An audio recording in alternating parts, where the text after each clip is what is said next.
Voici le résumé du puissant livre d'Allan Kardec, le livre des esprits.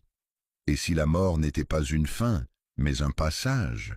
Et si derrière le voile de l'invisible se cachait une vérité universelle, accessible à tous? C'est le pari immense d'Allan Kardec dans le livre des esprits, un ouvrage fondateur qui propulse la pensée humaine au-delà des dogmes, des croyances figées, pour interroger l'âme elle-même. Publié en 1857, ce livre est bien plus qu'un traité.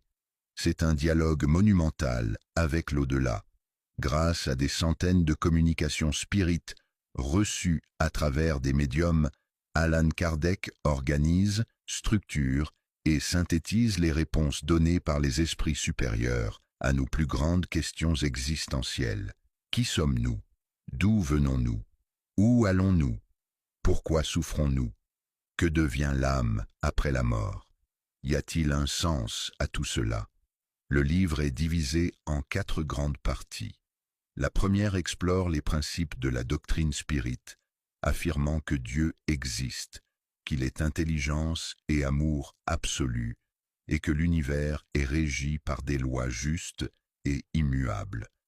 L'être humain n'est pas une création unique et finie, mais un esprit en évolution, en apprentissage constant, à travers de multiples existences.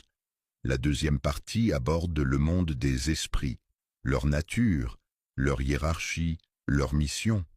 Certains sont encore ignorants, attachés à la matière. D'autres, lumineux, nous guident depuis l'invisible.